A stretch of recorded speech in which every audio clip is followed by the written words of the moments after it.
Hi there YouTube, it's Clormo with a unshaven edition, as you can see, of my Logic Pro X tutorial series season 2. I'm going to be talking about the ES M Synth. Before I do, I just wanted to remind you that there's a new round of the giveaway open, and that all you have to do is be a subscriber and comment on this video or any of the previous videos that are part of this new round, and the winner will be announced on September 18th, and the prize is a $20 Amazon gift card as the month before and in the next month. So make sure to take advantage of that. And since this could be a very extensive topic, or it could be a little bit confusing in the beginning if you have never used a synth in Logic Pro, let me just jump right in. So what I have here is an empty project, and make sure that when you open your empty project, you're not in audio or any of these other settings. Go to software instrument, and then I already had the ESM because I have used it recently, but you may have something else. Just make sure that you scroll down to ESM, hit create. It's gonna create a track, and it's gonna open by default the synth itself. So the ESM is part of many other synths that Logic has, and the reason I want to start with it is because one of the simpler ones has less options, and that will help you once you understand and feel comfortable with dealing with synths. Then we can jump into the other more complicated, more powerful synths that Logic has. And the two main reasons why I use the ESM, and I actually use it a lot and I prefer, is to make bass lines and to make filter or sweep effects in my tracks. So you're gonna see that it's very simple to create a bassline sound with this, and then just do a little bit of EQing and make it better. Another note that I want to make is that now that I mentioned EQ, it's that the ESM relates a lot with the channel EQ, so I'm gonna be going back and forth between the channel EQ and the ESM to explain some of the things so that you can visualize it better.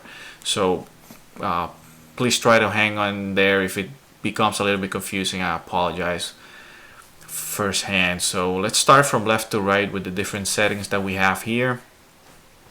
The first thing that we have here at the very far left is your 8, 16 and 32 buttons, and these are nothing more than your pitch in octaves. So all you need to know here is the 8 is the higher pitch, 32 is the lower end of the pitch spectrum. So you can see right away that if you want to create a bass sound, what you need to do to position yourself to achieve the sound that you want. Next thing that I'm going to talk about is this glide knob here. That is just gonna affect the pitch by introducing a pitch bend, and the only way that you're gonna notice any effect on this that I'm gonna show when I put some MIDI notes here is that the two notes need to be overlapping, so that as one is finishing up its sound, it's gonna glide and mix into the next note.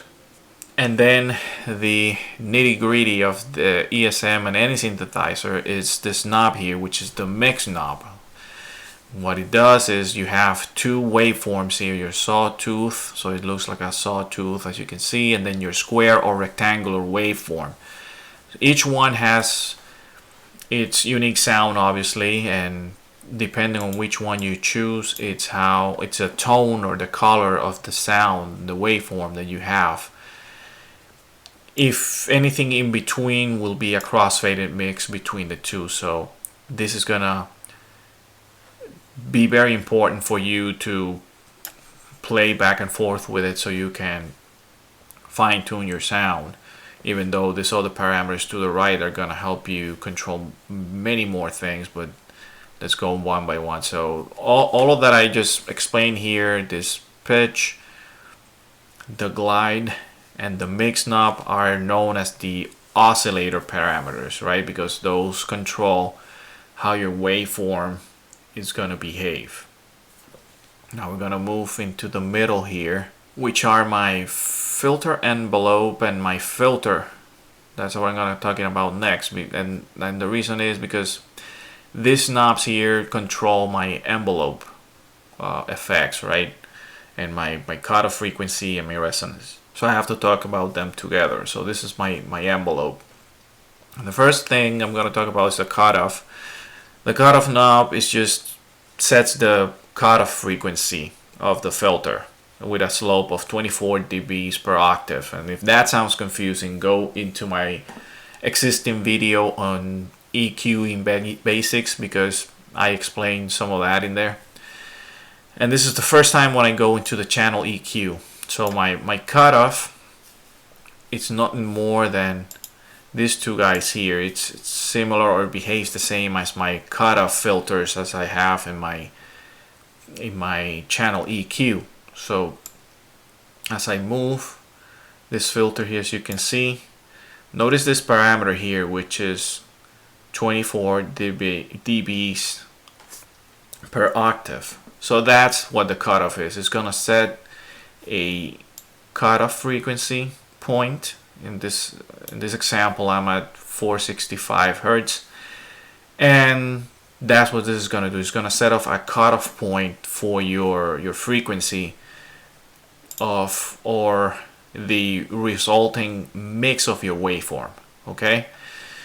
Then moving into the resonance, this is just a knob that's gonna boost or cut portions of the signal that are around that frequency that's defined by my cutoff filter, which, when making the analogy of this channel EQ, is something like this, right? If I boost the frequency at that cutoff point, or any of the other frequencies, right? If I use more of my bands or my sweep, or I can cut them off, you know? So that's what the resonance knob is going to do. Then we have our filter parameters. And I'm going to go from top to bottom because I feel like it's easier to understand.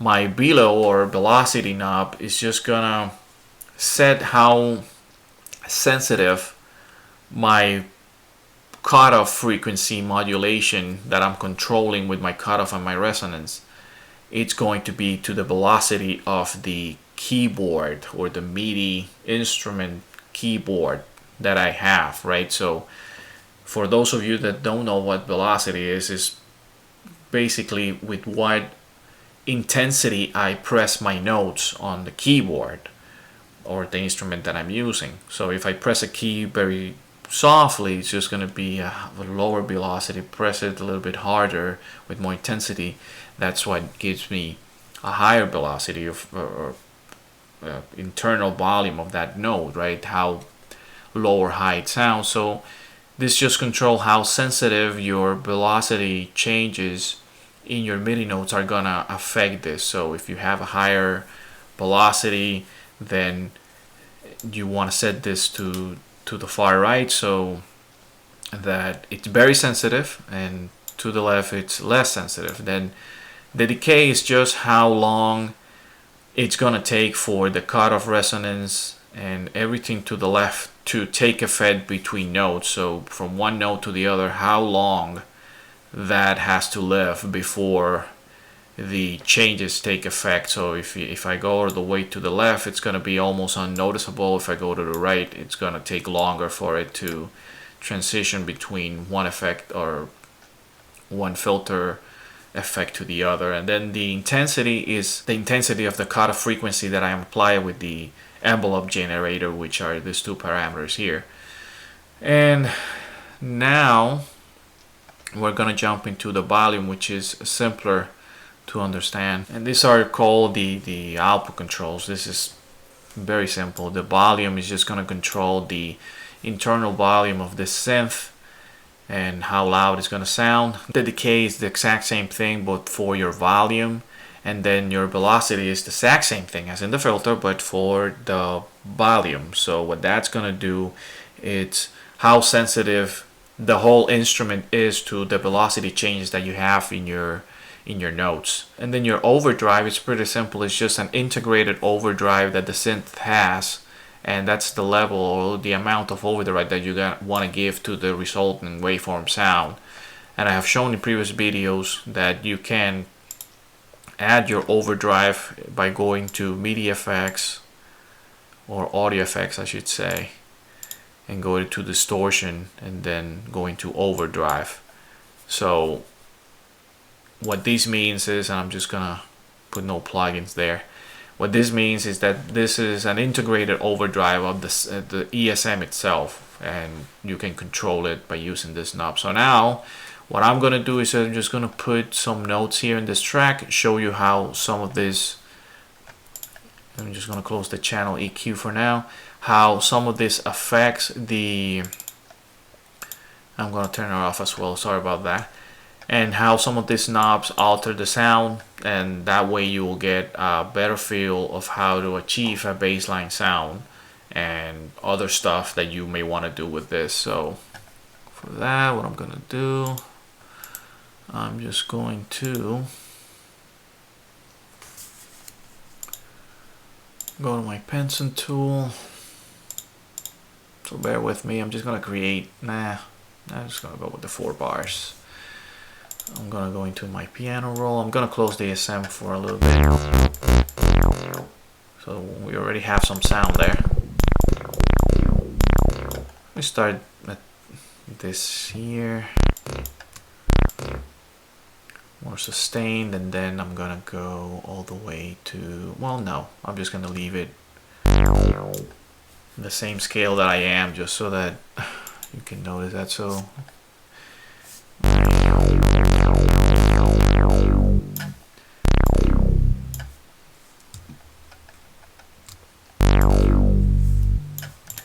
let's listen to that.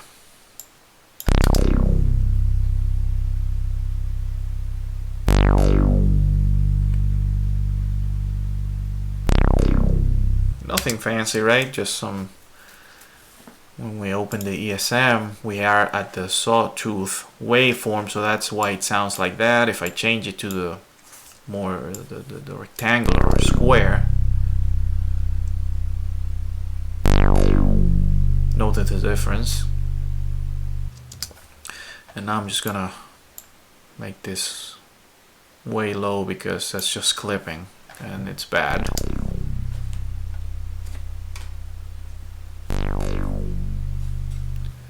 And then if I mix,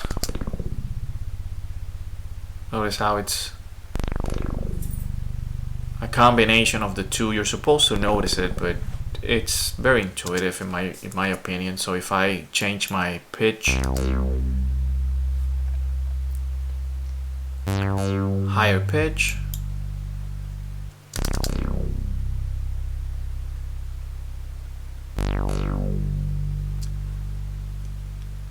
now I'm gonna show you what the glide does.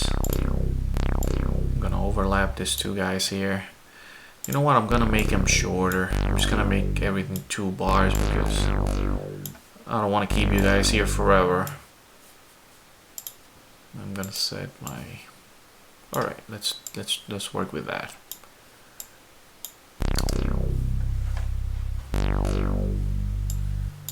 So now I'm just gonna overlap this 2. Well, not that much. Notice that I really didn't get to this note at all. I'll make it less.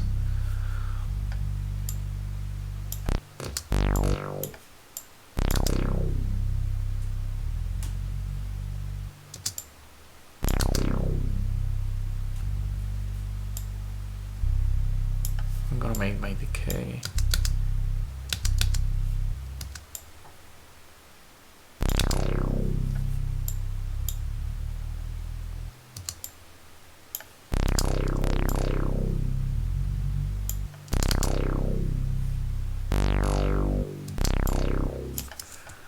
I just want to make this just a little bit.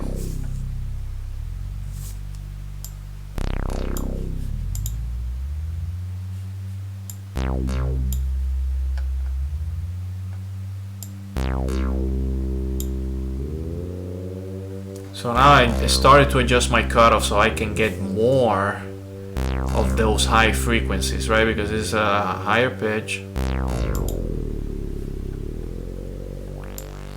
I'm gonna open my cutoff all the way so we can get the full effect. If I make my glide more,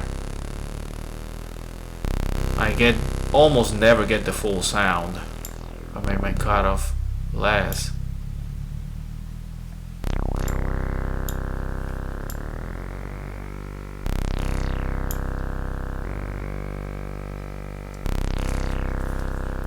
Let's boost that cutoff a little bit more.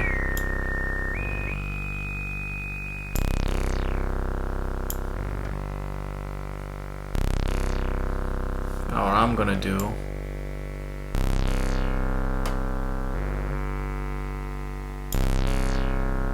gonna set the intensity a little bit lower.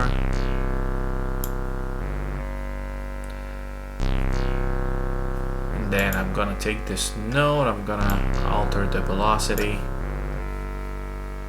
and make it more sensitive to that velocity. Make it less sensitive.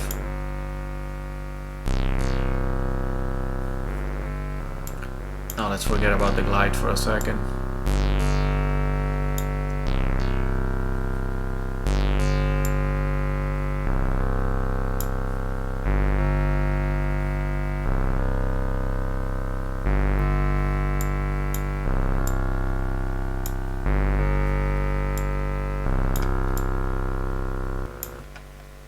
So you notice now I went to the volume, I can't hear anything.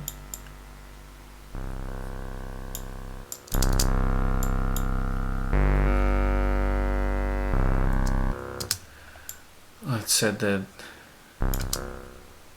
volume decay all the way down. The notes don't even sound. This is a 1 bar long note.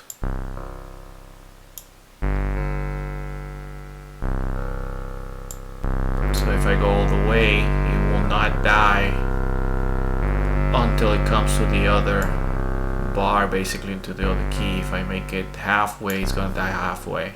You notice that here.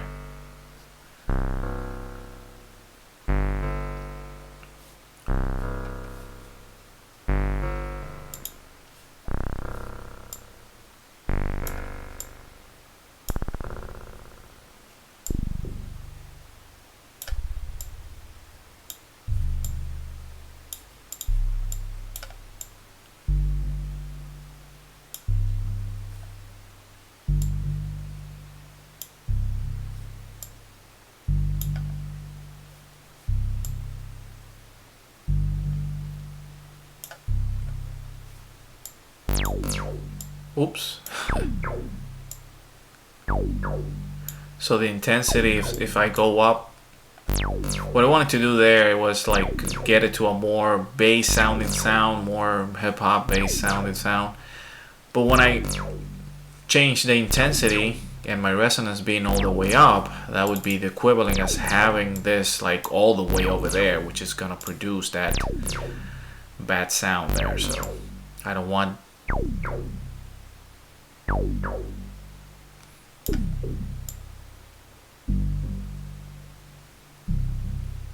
So if you deal with the resonance, make sure that your intensity is set appropriately, right?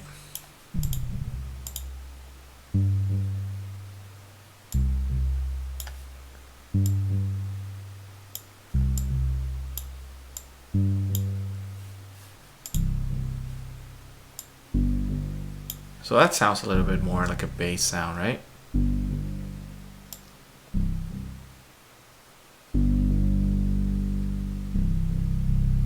This is for the whole instrument, so the volume is not, I'm not letting it decay at all there. Here it's just gonna be halfway there. Now let's set a little bit of overdrive. That sounds more like an electric guitar. So you see that you can get a couple of different sounds just by using an ESM, which is, in my opinion, and it's kind of a fact too, if you once you see the other synths, it's in the lower end of the synths scale as far as the complexity and the you know, the level of power that it has. So you you know, you can decide to play around with it and do something different than what I use it for, which is creating bass sounds, basically bass lines and all that stuff. You can use it for something else. You can alter it however you want, put whatever EQ in you want on it, whatever effects you want, and then you obviously can save that channel strip setting as your own customized instrument, which is the good thing about understanding and learning how to use the synths, because when you are loading instruments, it's nothing more than using some form of synth that Logic has in combination with other effects that will give it the unique sound that it has. So if you can create your own sounds, and if you want to do that, then it's good for you to understand how each synth works. So that's pretty much all I had for the tutorial. Before I close it, the ESM has some presets already, so to better understand how it works and to further your knowledge on it, as I have said before in other videos, go to any of the presets, check out how the settings are placed, play it with a few notes, understand how one thing's affecting the sound, how each different knob is affecting the sound, and then go. Let's go one by one.